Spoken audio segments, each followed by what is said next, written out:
a ideia surgiu, na realidade, num programa institucional que chama PIBID, né? Programa Institucional de Bolsa de Iniciação à Docência, que é voltado para dar bolsas para alunos da licenciatura, né?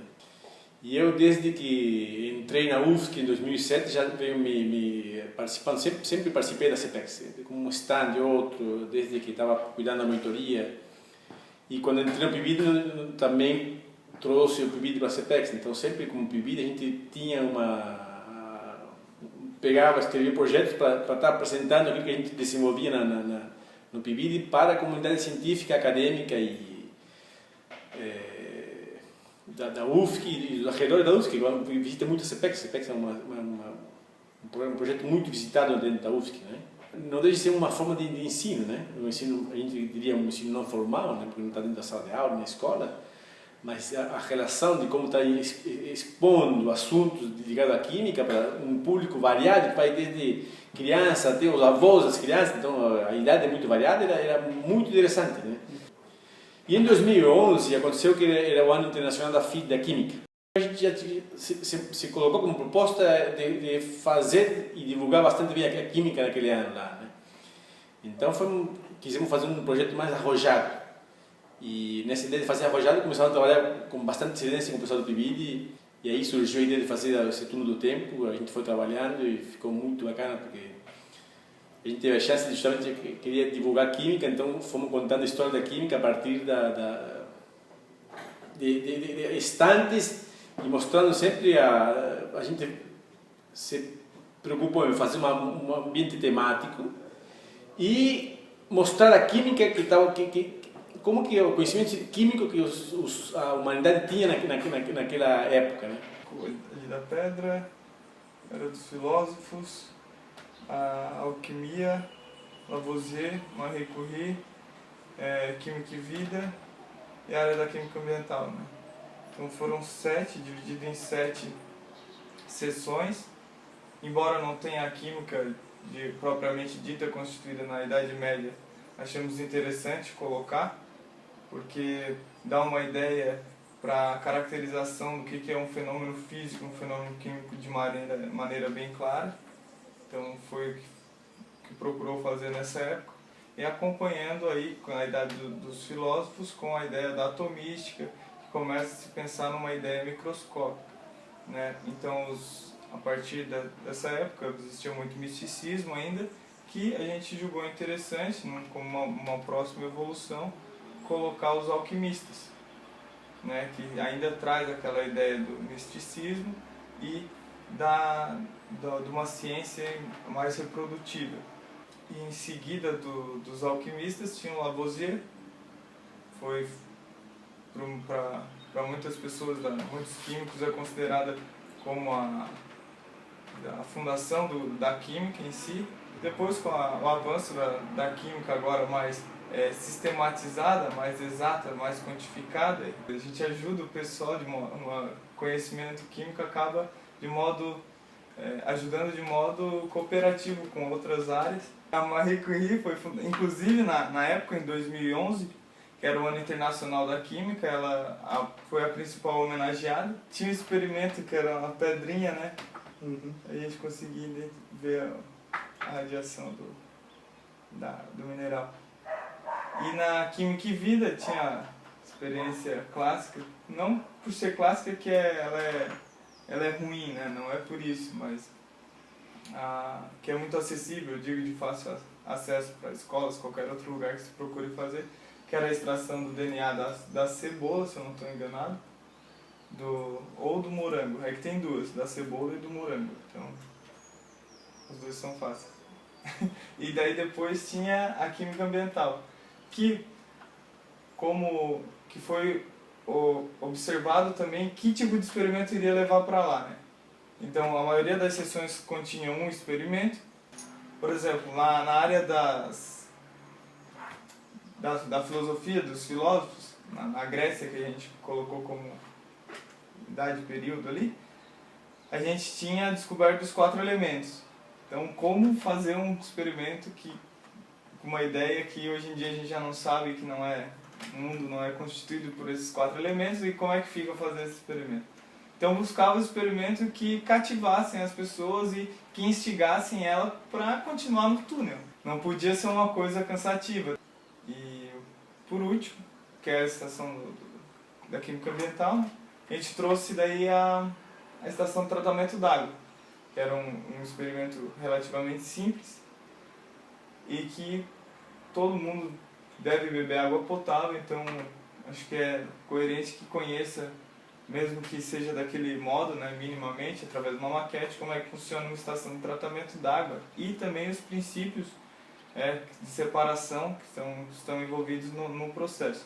Então todos os experimentos contemplados no túnel do tempo estavam relacionados com o tipo de público que a gente ia receber e o que a gente tinha a propor a eles com o nosso conhecimento químico e também tendo cautela quanto à segurança naquele evento. Na hora de fazer o túnel do tempo, não a parte de estrutura, que também foi penosa, mas a parte da preparação dos períodos foi determinante e um pouco cautelosa no sentido de que as pessoas que estavam envolvidas nessa etapa estavam de um modo ou outro, estava implícito a visão de ciência que essas pessoas tinham, né? Então a gente ficava meio assim, né? Pá, o que eu quero? É tanta coisa para passar, o que eu vou passar? O que seria legal, sabe? Então aí a gente ficou nessa expectativa e também com essa certo receio. Então era uma atividade muito, se parasse para pensar, refletir, é uma atividade que exigia muita cautela para que a gente não tropeçasse no nosso conhecimento e que a gente passasse toda a nossa visão, percepção do conhecimento humano, que no caso que a gente está falando é a ciência, em especial a química, era reflexo da nossa formação.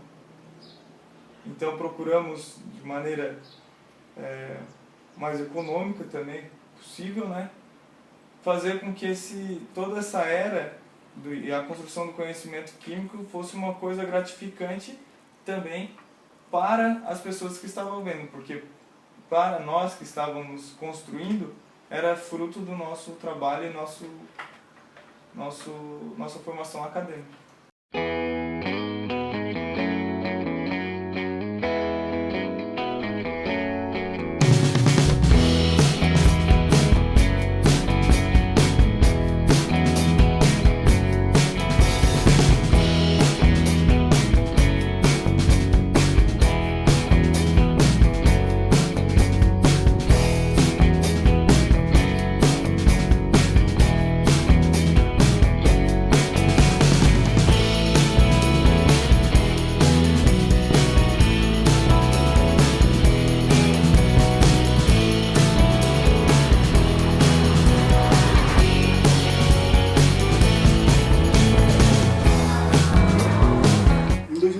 Então surgiu a ideia da gente levar o túnel do tempo para uma escola, para tentar fazer esse projeto dentro de uma escola mesmo, para ver como é que ele se sairia. Já que, né, toda essa ideia de trazer o desenvolvimento da ciência, da química, em formato lúdico, funcionou muito bem na CPEX, a gente falou, por que não a gente não pode usar essa mesma ideia dentro de uma escola, para tentar ensinar os alunos um pouco mais ciência desse jeito. A gente foi lá e executou o projeto na Escola Maria da Glória, em 2014. Como um projeto do ensino médio inovador. Só que nós fizemos a coisa de uma forma um pouco mais ousada, talvez. A gente, em vez de falar só sobre a história da química, nós tentamos abordar toda a história da ciência. Então, como é que nós fizemos? Escolhemos vários, né, cientistas que tinham alguma relevância, tem uma relevância para a história da ciência, e fomos lá e criamos uma linha do tempo temática, ou seja, essa linha do tempo era desenhada, né, com momentos importantes da história da ciência, e tinha um velcro, uma tira de velcro, em que nós colávamos vários quadrinhos com vários desses cientistas que nós criamos. Então a ideia era criar um material didático que pudesse ser trabalhado durante aulas para mostrar como a ciência foi se desenvolvendo através da história da humanidade. O mais interessante é que quem produziu todo esse material, seja os experimentos que a gente fez depois na Mostra Cultural, eu já vou falar disso, e a linha do tempo foi tudo feito pelos próprios alunos. Então, como é que nós fazíamos o trabalho? Enquanto os alunos iam produzindo artisticamente, né, essa linha do tempo, então nós íamos conversando durante as aulas com eles sobre o que eles estavam escrevendo, o que eles estavam fazendo. A gente ia conversando com eles, né, para contextualizar o que estava acontecendo ali. Por que vocês estão pintando Júpiter? Por que vocês estão pintando a bandeira da França na Revolução Francesa, por exemplo? Isso mostrava para eles que a descoberta de Júpiter com o telescópio, a invenção do telescópio pelo Galileu, tinha muito a ver com o contexto histórico da época, que mudou toda a ideia de como se via a ciência naquela época.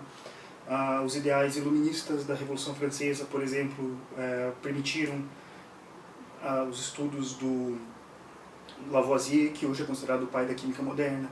A gente fez experimentos sobre conservação de alimentos. Isso mostrou para os alunos por que, por exemplo, a descoberta do Novo Mundo, né, pelos portugueses, espanhóis, holandeses e assim por diante, o que isso tinha a ver com a velocidade das reações químicas. Por causa da conservação dos alimentos foi possível fazer aquelas viagens, enfim. Estudamos evolução, a gente estudou uma série de ideias que foram sendo trabalhadas com o decorrer da história da humanidade, à medida que ia se descobrindo uma coisa nova, você podia chegar em outra coisa, e tudo isso tinha a ver com o contexto da época, que se vivia sociopoliticamente naquela época.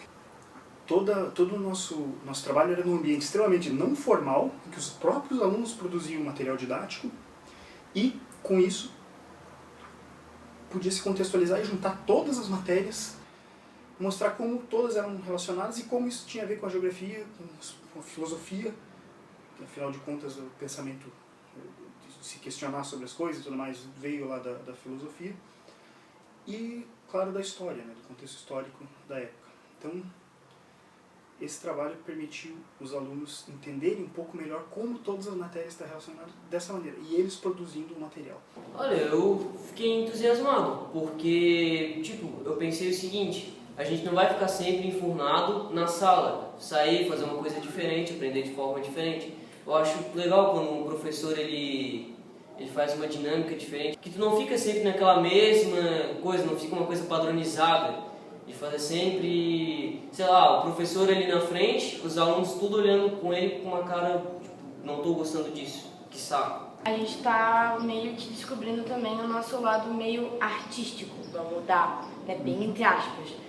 E também, tá sendo bem legal, porque é bem melhor do que a gente ficar naquela coisa chata, de, ficar na sala só, aquela coisa toda. Por mais que eu queira aprender, fica uma coisa chata, entendeu? Pra gente, né, pra gente mesmo aprender, porque fica só aquela coisa. Vamos fazer aqui log de 6, de 22, aquela coisa toda. Então, né, não é xingando, nem chantageando nenhum professor, mas é que a matéria acaba ficando chata, sabe? Vai ter que socializar com as pessoas que estão fazendo o trabalho. Então tu tem que ter o diálogo, tu tem que conversar, tem que ter as ideias. Porque às vezes a tua ideia, digamos, não é melhor que a do teu colega. Então eu acho isso bom, ter gente fazendo. Uma cabeça pensa, várias cabeças pensam melhor do que uma. Até o pessoal tá se eu faço alguma coisa errada, ou se eu acho que meu desenho tá um aborto, vamos dizer assim, que fica feio, aquela coisa toda, o pessoal sempre me incentiva, então estão sempre juntos, sempre unidos. Acaba sendo assim, se tu não gosta da pessoa, tu pode acabar gostando dela, entendeu? Então pode acabar conhecendo ela melhor. Pra mim, de uma forma diferente, é melhor para aprender, né? E aqui é como se fosse até um complemento do que o professor passa no quadro. Eu não sabia que existia o Astrolab, vamos te dar um exemplo. Eu não sabia, eu soube antes. E também, vamos dar um exemplo, se tu vê um filme ou algo do tipo, por ter imagem, por ter alguma coisa interessante, tu vai lembrar do filme, entendeu? Do começo ao fim. Mas se tu for na sala e a professora ou o professor passar alguma coisa, tu não vai lembrar, porque fica aquela coisa monótona, aquela coisa chata, isso, aquilo. Então, se mudar um pouco, vai ficar muito melhor, entendeu? Outra coisa que nós fizemos, além da produção dos painéis, foi a apresentação desse material todo para a comunidade dentro da mostra cultural da escola que acontece todo ano, né? Então, dessa vez nós utilizamos a mostra cultural para mostrar um pouco de ciência para a comunidade. Afinal de contas, a escola tem esse compromisso com a sociedade, assim como a universidade, né, de mostrar, trazer de volta para a comunidade aquilo que a própria comunidade paga através de impostos para manter a escola. Bom, o que nós fizemos então? Nós puxamos a ideia que havia lá na CPEX, então nós montamos uma espécie de túnel do tempo. Não era exatamente um túnel, nós pegamos 2 salas, né, e expusemos todo o material que nós produzimos, tanto os painéis quanto uma série de experimentos e atividades lúdicas que a pessoa que estava visitando podia interagir. Então ela podia acender um LED utilizando um cooler, né, de computador. A gente montou ali uma maquete para fazer isso, a gente montou um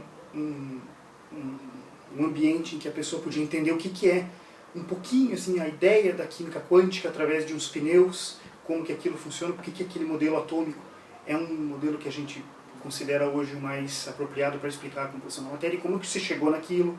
A gente tinha uma exposição sobre a conservação dos alimentos, a gente falou um pouco sobre, né, no caso da eletricidade, sobre como foram feitos estudos com a eletricidade no corpo humano e no corpo dos animais, inclusive puxamos um pouco da literatura para ir, falamos um pouco sobre o Frankenstein, que tem a ver com isso, então a literatura também se misturando com a ciência.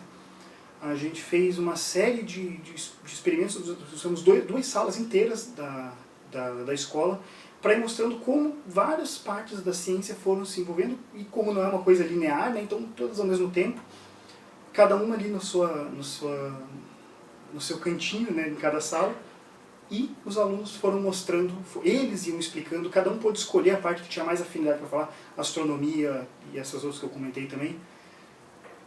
Cada um podia escolher aquilo que tinha mais facilidade, mais se identificava, mais gostava de trabalhar, para explicar para as pessoas que visitavam. A gente tinha alunos muito interessados naquilo, e a gente tinha, no que estavam pensando, e tinha visitantes também que estavam se interessando muito pelo que estava sendo exposto, pelo fato de estar sendo transmitido com tanto apreço pelos próprios alunos, né? A avaliação do nosso trabalho foi uma parte muito importante, na verdade, do ensino, e que às vezes as pessoas não dão os professores não dão a importância necessária. Não é só você fazer uma prova de vez em quando e tudo mais. Então a nossa avaliação foi feita contínua, assim, de todos os meses, foram 4, 5 meses que a gente ficou realizando o projeto, foi todo o segundo semestre, né, letivo de 2014. Que os alunos colocaram a mão na massa mesmo. E planejamento foi realmente o ano inteiro. Mas nós avaliamos os alunos o tempo todo. Então, como é que nós avaliávamos eles? Tinha a pesquisa que eles tinham que fazer sobre os cientistas, para saber quando localizar cada um na linha do tempo. Tinha o envolvimento com o projeto, ou seja, quando você estava disposto a participar daquilo.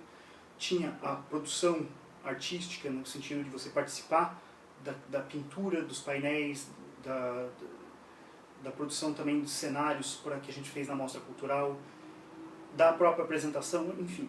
A gente sabe que tem alguns alunos que se identificam mais com uma coisa e mais do que outra, então o projeto abriu espaço para todos esses tipos de personalidades diferentes que nós temos dentro da escola.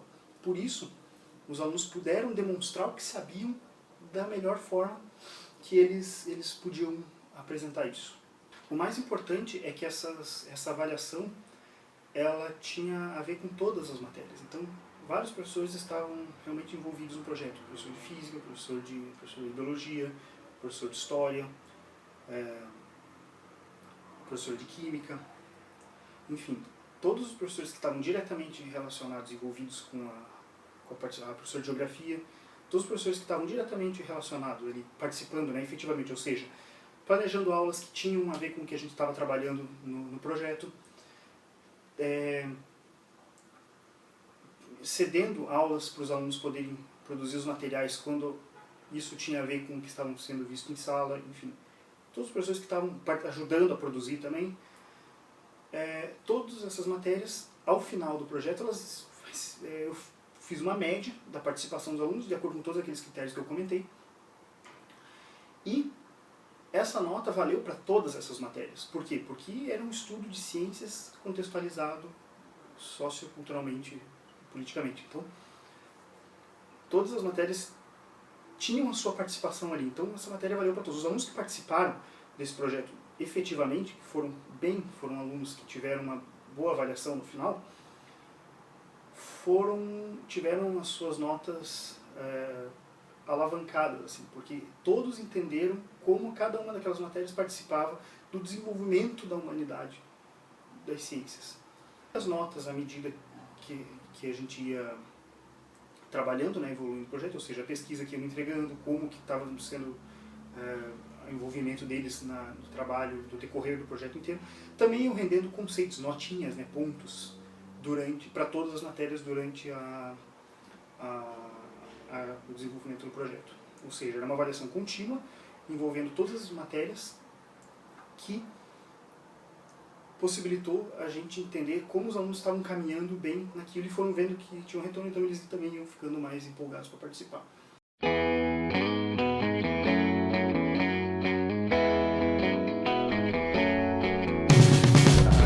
A ciência não é um conhecimento que é incontestável, é uma construção. Todo conhecimento científico que a gente tem é baseado em evidências, é baseado em muito trabalho, mas tem um sujeito por trás. Uma das coisas que eu acho que, independente de algumas falhas que a gente reconhece que o projeto EMI tem, é que a gente precisa refazer o currículo escolar. Então, estudar a história da ciência ajuda o aluno a entender que, pelo fato de ser um conhecimento construído, ele pode ser refutado. A gente sabe que esse adolescente já está entrando praticamente no mercado de trabalho, ele tem uma série de habilidades e competências que ele já desenvolveu nesses 12, 13, 14, 16 anos que ele tem. E então o ensino médio ele é uma das etapas do ensino fundamental que precisa ser revista. Então a proposta do EMI é uma tentativa disso. A gente tem que ter um posicionamento frente à sociedade e frente ao país, à humanidade, um posicionamento crítico, né? Quando a gente entende que a ciência não é incontestável, então a gente fala, bom, esse conhecimento pode ser trabalhado, pode ser aprimorado, aperfeiçoado. Existem situações onde existe mais de uma teoria vigente, onde o cientista se usa uma hora uma teoria, depois outra hora outra, porque uma teoria explica melhor um ponto do que o outro. Mas então, a importância de estudar a história da ciência é justamente essa aí, né? Criar um sujeito mais crítico. Mostrar que a ciência é a construção e que a gente pode estar sempre melhorando ela, né? Aliás, se a gente parar de melhorar, a gente vai parar no tempo também. Né? É extremamente interessante, no meu ponto de vista, o túnel do tempo dentro das escolas, do modo de uma organização curricular, tanto para as ciências como também para as questões de artes, histórias, outras disciplinas, geografias, outras disciplinas que estão contempladas naquela escola. Então, o túnel do tempo como um eixo, como uma base, um eixo norteador para um desenvolvimento de um currículo numa escola, eu creio ser interessante. O projeto Túnel do Tempo, proposto pelo professor responsável pelo laboratório, na verdade é também uma alternativa para que a gente possa juntar as disciplinas de uma forma interdisciplinar e ao mesmo tempo conservando vamos dizer assim, as especificidades que cada área tem, mas ela só se construiu enquanto conhecimento específico em função dessa série de outras descobertas que em todas as outras áreas do conhecimento obtiveram. A gente espera que esse projeto possa ser feito mais vezes, porque se ele ficar só num ano, talvez a ideia se perca um pouco. É muito mais fácil aprender quando tá tudo junto. Porque tu não vê, tipo, biologia é biologia, química é química, não tem relação nenhuma. Não, mas tem relação. Tem uma total relação. Química tem relação até com história, coisa do tipo. Então eu acho isso extremamente importante, para as pessoas não ficarem naquela coisa, não, isso é assim, isso aqui, não, tudo se relaciona. O professor fala, o professor de história fala sobre alguma coisa, tipo, lá na Grécia teve isso e teve aquilo. E de repente a professora de filosofia mesmo fala, na Grécia houve deuses, aquela coisa toda, tipo isso. A gente acaba lembrando tanto de história quanto de filosofia. Se tu achar em algum outro lugar, tu vai lembrar, tem essas duas matérias. Então, tipo, é uma boa conexão, entendeu? Quando eu fiz o trabalho sobre o Bohr, sobre o átomo dele, eu soube que, tipo, ele era um físico, mas ele ajudou pra química. Então, tipo, tá tudo relacionado, entendeu?